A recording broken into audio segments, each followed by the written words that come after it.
And welcome back to our parallel research session. Our next speaker is Dr. Xiaopeng Li. Dr. Li was trained as a postdoctoral fellow at UCSF for 2 years to study lung stem cells. And he is currently an associate professor in the Department of Pediatrics and Human Development in the College of Human Medicine at Michigan State University. His main research objective is to investigate the roles of distal small airways in the pathogenesis of CF lung disease. We welcome Dr. Li today for his presentation on role of disrupted airway surface liquid and pH regulation in small airways in CF lung disease pathogenesis. Thanks, Julie, for the invitation. My pleasure to present our work here. As Julie said, the title is The Role of ASL-pH of Distal Small Airways in CF Lung Disease Pathogenesis. I have nothing to disclose. The outline of my talk is following. First, I'll talk about origin of CF lung disease, and then talk about definition of small airways and why and how to study small airways. And then I'll talk about what's the evidence showing CF small airways has host defense defect, then show small airway have different regulation of ASL-pH in CF small airways. Then finally, I'll talking about targeting small airways for gene therapy or stem cell therapy. We know CF is caused by CFTR mutation in the both CFTR allele. CFTR is an anion channel, which is permeable to both chloride and bicarbonate.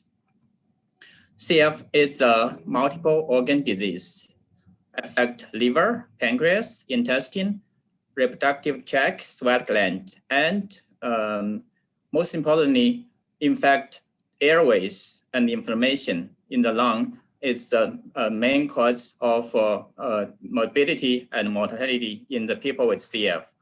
Pathogenesis is still controversial, even though we know the cause of the gene, which is CFTR, which is anion channel.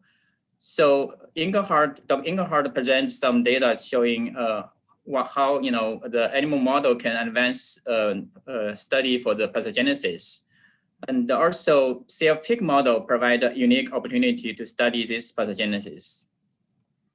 Before I talk about how CFTR contributed to the CF lung disease, let's review the tracheal bronchial tree.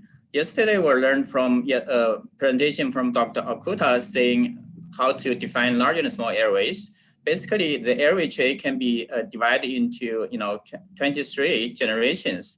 The first 5 generations we call them large airway, and from generation 12 to 16, maybe we'll call them small airway. As airway divide, the diameter decrease, so total cross section increase. Using the animal models, people figured out the role of CFTR in regulating ASL-pH in the large airway.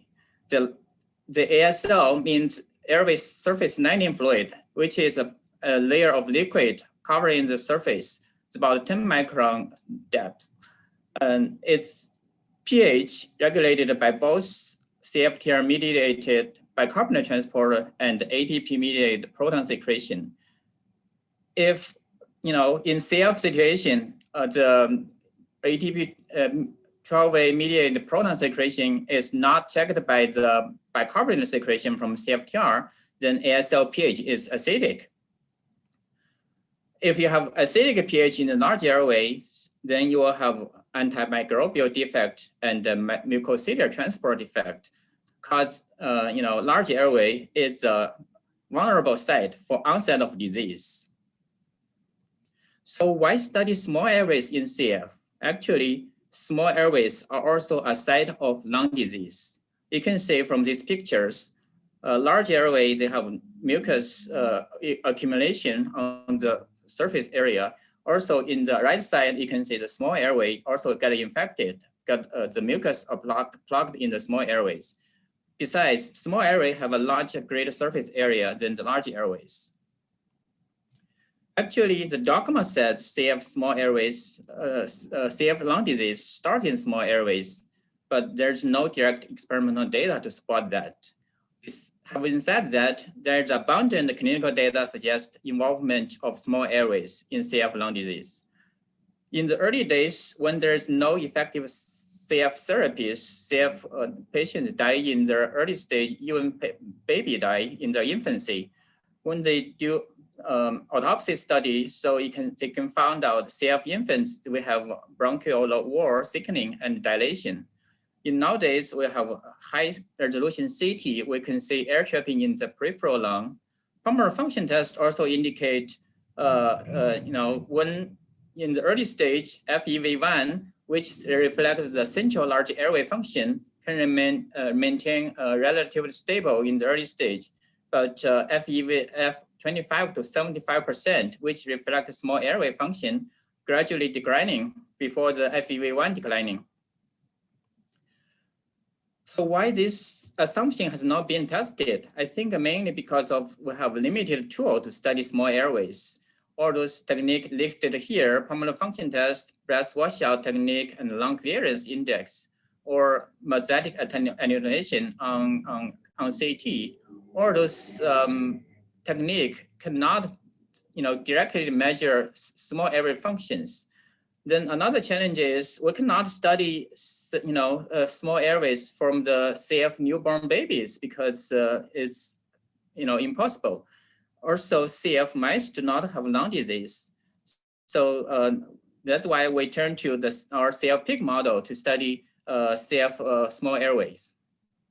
The advantage is CF pig model develop lung disease like a human CF patient. They mimic a human lung epithelia, but no infection at birth. So this is a micro-dissected small airway from whole left lung from a newborn CF pig. You can see we can dissect the airway tree out, and can also the small airway get preserved. How small the airway get preserved? We can compare to the micro CT image from the tracheal lobe. You can see the smallest airway preserved, in the micro dissection technique. It's the small airway we can study is about 200 micron. So how to define small airway? Actually, large and small is a relative concept. We'll have to think about the effect of species or ages compared to the animal, elephant to mouse. We cannot use the same standard, even for the human compared to the infant to the adult. Also, we'll have to use a different standard. So the definition for adult, we define small airway as following: diameter less than 2 millimeter, lack of complete cartilage ring support, do not take part in gas exchange, and the near terminal bronchioles. The picture shows the micro-dissected small airways from human lung. So how to define small airways in our newborn pigs? So we have to rely on histology technique. So here shows the whole left lung airway tree.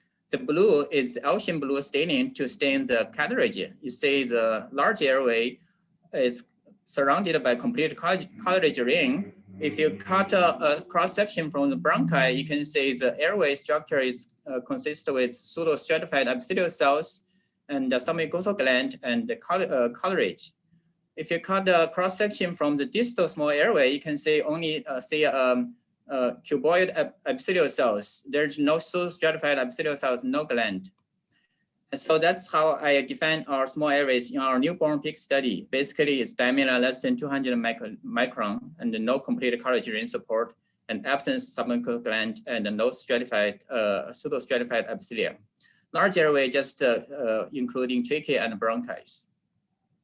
So in order to establish in vitro cell culture model, we have to micro-dissect the small airway out. Here is an example how we dissected the small airway. You can see left side is the airway tree, the whole airway tree, and right side is the whole micro, the small piece we clipped off from the airway tree in order to get enough small airway tissue to generate primary cultures. After we dissect the airway tree into large airway and small airway, then we use enzyme to digest the tissue, and then we form a single cell suspension and reseed the cells into transwell so they can form well-differentiated epithelial cells. Here, this example showing large airway and small airway, they both form well-differentiated epithelial cell on transwell. Based on this picture, maybe you say maybe they're not that different, but actually when you do tissue-specific staining, you can say they are way different. Here, one example is in the large airway, we cannot detect surfactant protein D expression. In contrast, there is abundant surfactant protein D expression in the small airway. So with this air liquid interface culture model, we studied Wilson chamber.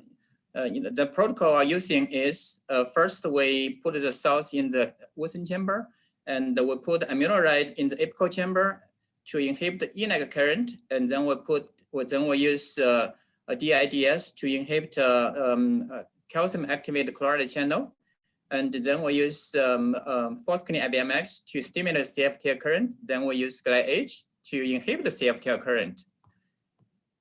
In our experiment design, we always use paired large and small airway from the same animals, also non-CF and CF animals from the legitimate control. Here we can show this is a representative trace from large and small from a non-CF pig.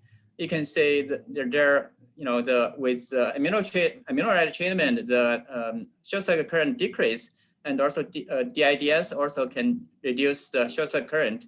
And second GMP treatment can increase short circuit current and can be blocked by GLIH. In contrast, for the CF's large and small airways, we did not say that second GMP stimulated current. So to dive deep, we found out there's in the non-CF small airways, there's a higher second GMP stimulated current. You see the green bar in the non-CF small airways is higher second GMP stimulated current. Same is true for the conductance, and for the CF large and small airways, there's not much second GMP stimulated current. Same true for the GLIH stimulated inhibited current, and we can see in the non-CF small airway, there's a higher GLIH sensitive current compared to large airway, and in the CF large and small airways, there's not much GLIH sensitive current. So this makes us wondering, do small airways have more CFTR current because they have a higher second GMP stimulated current? So we did CFTR MRA in fresh excised tissue from both large airway and small airway, and we normalized the CFTR gene to the ZO1 as a housekeeping gene because they were normalized to the epithelial cell of tissue. We found out small airway is about 1.5-fold higher than large airway in non-CF animals. Then we were wondering if also non-CF small airways they transport more bicarbonate because if they have more CFTR, then maybe they'll transport more bicarbonate. So we used the Wilson chamber to test the bicarbonate transport, which is using chloride-free 25 millimolar bicarbonate solution. We found out exactly, in non-CF small ways, there's a higher bicarbonate transporter than in the non-CF large airways. So here, this is a bar graph showing the same thing. There's more bicarbonate transporter in non-CF small airways, and there's no bicarbonate transporter in CF large and small airways. Then we're wondering if non-CF small airways have higher ASL pH. So we used Snarf dye to measure ASL pH. Basically, we load the dye on the apical side of the apical culture and stimulate with phosphate for 2 hours and measure the pH. We found out small airways do have a higher ASL pH. Also, we found out ASL pH in small airway is lower in CF epithelial cells using the same method. So in the large airway, people already studied the antimicrobial defect is due to ASL pH lower in the large airway. So we're wondering if there is an antimicrobial defect in CF small airways. We used two ways to measure bacterial killing. The first one, we used the luciferase labeled live bacteria. So the way we're doing that is we put the luciferase labeled live bacteria on lung CF small airways or CF small airways. And couple minutes later, we can measure how many live bacteria presented in each culture. Here, it shows in CF small airways, there's more live bacteria in CF small airway culture. That means CF small airway has killed less bacteria. Another way we can verify this result, we use another called bacterial coated gold grades assay. Basically, we coat the bacteria on the grade gold and then apply this grade gold grade on the apical surface, and then we for 2 minutes, then we take the grades off and stain bacteria live and dead and verify the what's the percentage of the cells is alive or dead on the grades. We can say in non-CF small airways, there's the percentage of dead bacteria is higher compared to the CF small airways. This indicates non-CF small airways kill more bacteria. So also in the large airway, people showed if there's mucociliary transport defect because of lower pH.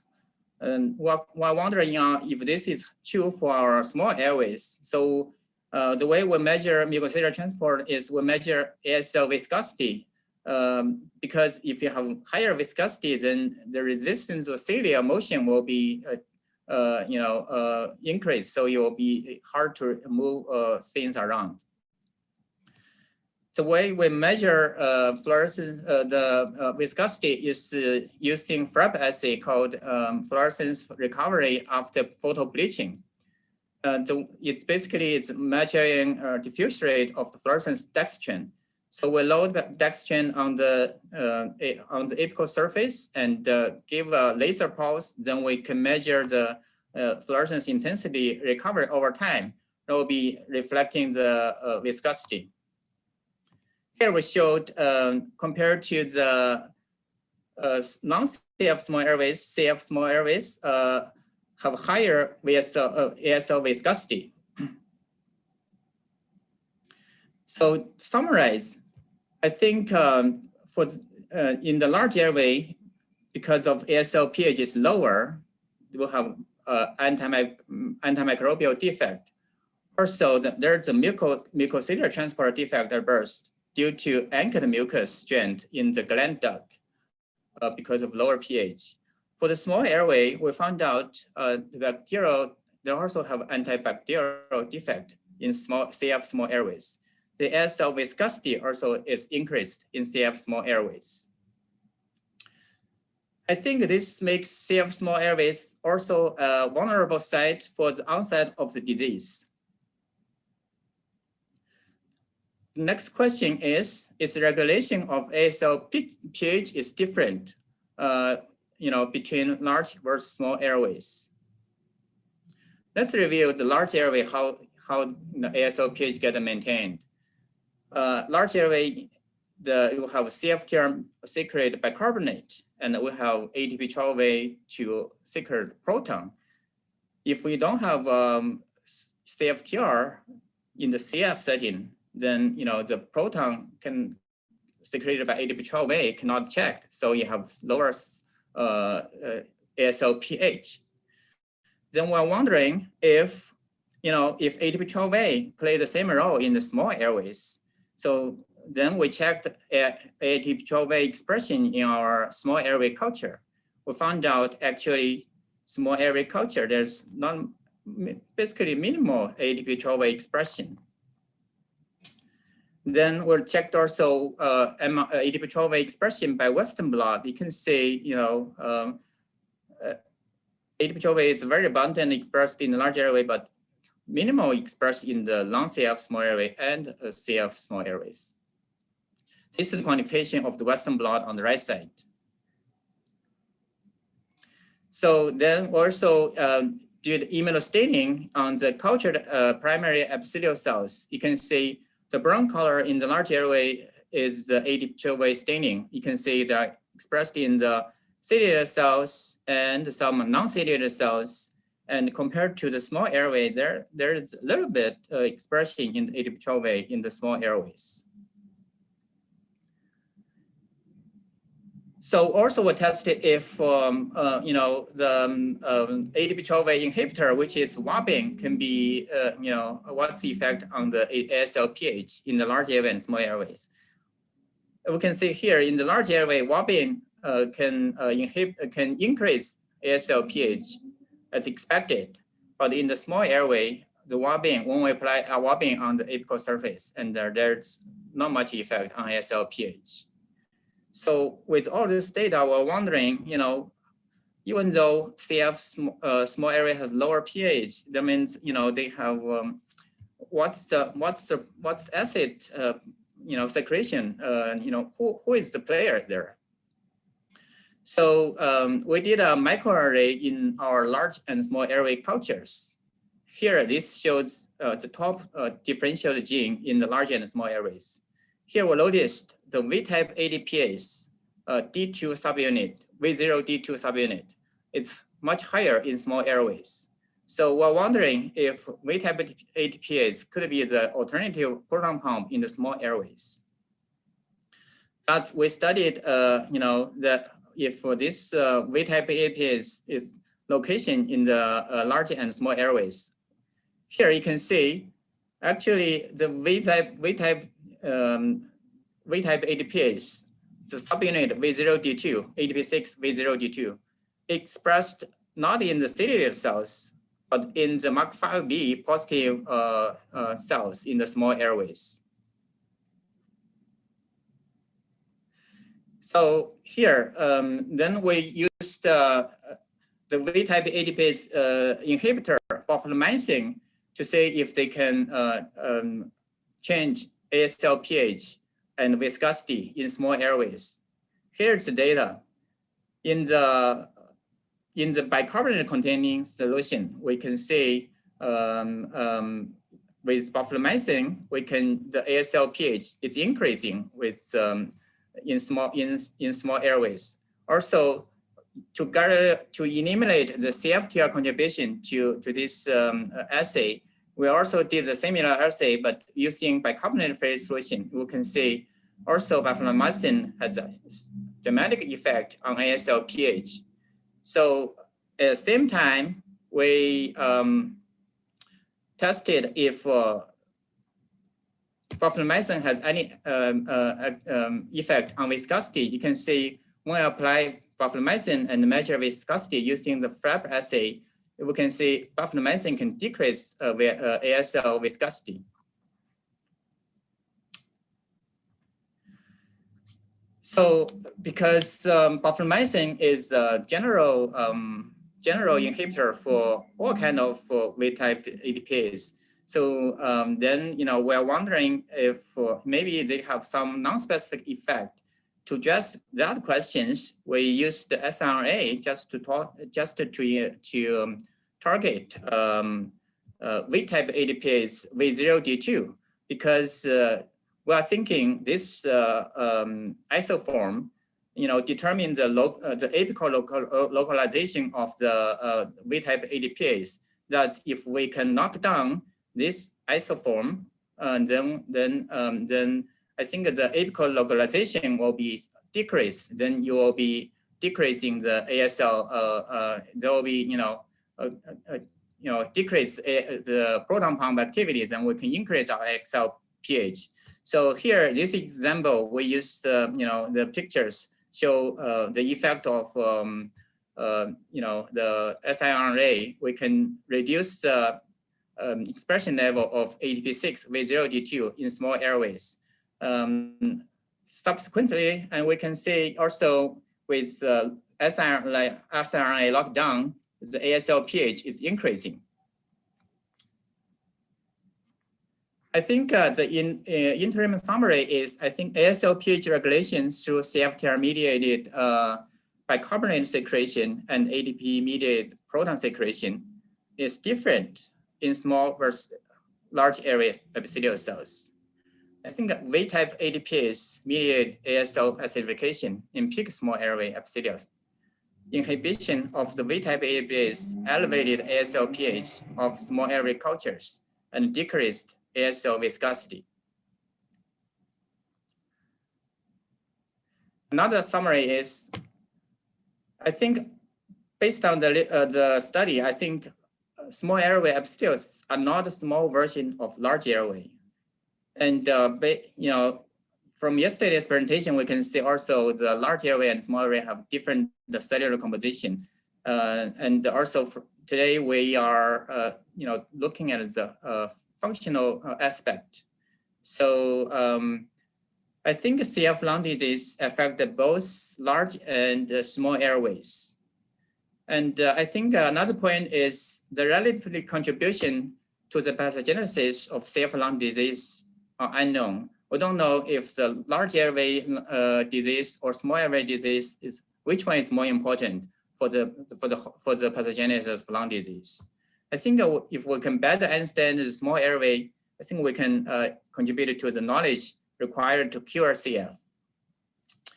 So this is basically the summarized slides say how the large airway and small airway regulate ASO pH differently.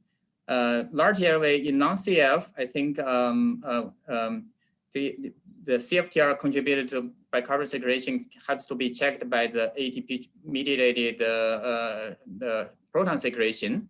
And this is different, in the small airways. In small airways, we use V0D2 V-type ADPase to regulate, to mediate proton secretion. Also, we found out there's a little bit more CFTR activity in small airways compared to the large airways. I think in the CF setting, this is, I think both regions, the proton secretion is not checked by the bicarbonate secretion. So that's why it caused the defect. So it affect, bacterial killing and, the ASO, the mucus viscosity will increase and it's hard to move mucus around. Then I think, I'll talk about a little bit of my future study here. So I think it will be very interesting to say, to study several aspects. Number one is if we selectively express of CFTR in CF small airway, what will be, changing the disease onset or development or not. Another aspect is we can target alternative proton pump in the small airways, like the V-type ADPase. We can use either siRNA or lentivirus lockdown, or use even gene editing to lock out the V-type ADPase in the small airways. And the third aspect is we can use gene editing for the CFTR locus, for the small airways. If you have a selective markers, selective delivery tools like AAVs. I think the last aspect is, if all those can be translatable to the human small airways, I think that's million-dollar questions. I think that's why CFRI will fund our work to figure that out. I think I will show one piece of data showing could be the case here. We can show we cultured also a human large airway and small airway and stained V-type ADPase V0D2 subunit in the large airway and small airways. You can see from the left side, there's not much ADP6 V0D2 in the large airway in human, but we see abundant ADP6 V0D2 in the human small airways. I think this is make V-type ADPase is a promising target for future CF therapy. with that, I think I will, acknowledge my current lab member, also my my former institution at the University of Iowa, my mentor team, Dr. Devner, Stolz, Welsh, and Paul McRae, and my current collaborator at MSU and Spectrum Health. With that, I think I will happy to answer questions. Thank you. Thank you very much, Dr. Li. We do have a few questions. Devin has a couple here. Why did we decide 2 millimeters to differentiate small and large airways? Sounds kind of arbitrary. Is there something in the way of the structure or activity of smaller airways that differentiates it in a way other than the diameter? I think it's a good question. I think the 2 millimeter coming from is from the I think 1980s, people doing the pulmonary respiratory physiology study, so they can use a catheter to plug the airway to using dog lung. They find out when you reach to the 2 millimeter diameter, then suddenly the airway resistance disappeared. That means they're called a silent zone because there's no resistance anymore. That's how the definition carried along to 2 millimeter. I think I agree. Maybe it's because the different diameter, maybe the cellular decomposition is different, and we should rely on really the structure. I think what's the cellular composition in there. That's why in our newborn safe pig, we say maybe it's around 200 micron instead of 2 millimeter, in the newborn pig. So we look at the structure of the small airway. There's no gland, there's no cartilage there, and there's the epithelial cells. It's columnarized and it's not pseudostratified. So I think, yeah, that's right. 2 millimeter is just arbitrary, I think. Yeah. Do you know, have there been studies looking at inhaling bicarbonate? I think the problem is inhaling bicarbonate is transient, right? The airway always has the ability to acidify it. So and I think if we can find a prolonged way, like Iowa is my old group is trying FAM, which is the long-lasting correct pH regulating, pH correcting reagent to try to say if they have any effect on the bacterial killing or mucociliary transport. Yeah. All right. Is ATP12A related to CF patients needing proton pump inhibitors in CF?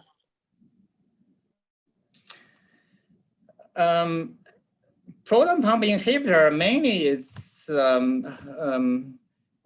sorry, what's the question again? So I think he's referring to, having to take Pepsid or something. Is the ATP12A related to GI issues of needing proton pump inhibitors? If you know that, you may not. Okay, so I think some CF patients maybe take proton pump inhibitor, right? So yes, many do. I think they have reflux issue, yes, right?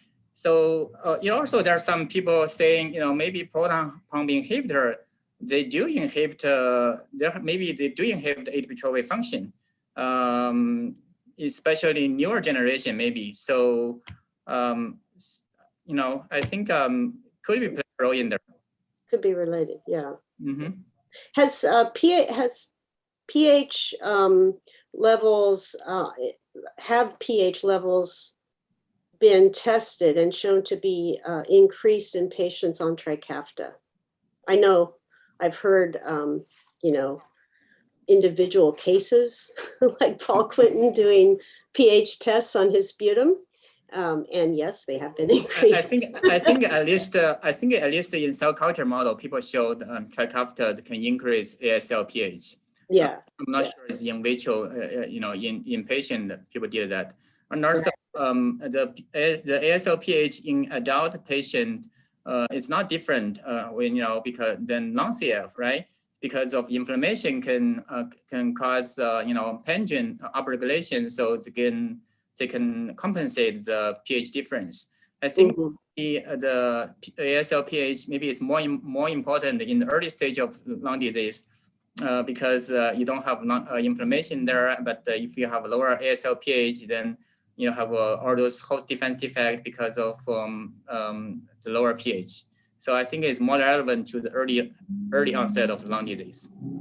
Okay, all right. And from Linda Bowman, when doing PFTs, why are smaller number airways not talked about in the results? I think that might be. I think there's not a reliable way to measure small airway function. That's the generally saying, because basically current method cannot measure small airway function basically. Well, the PF the 2575, that's kind of taken as a measure of small airways clinically, but you're saying that's not. They are, some people don't like it because it's not stable and it's variable, and so most people say it's not reliable. So right. But we don't have much thing better, so that's why we're still using it. Yeah.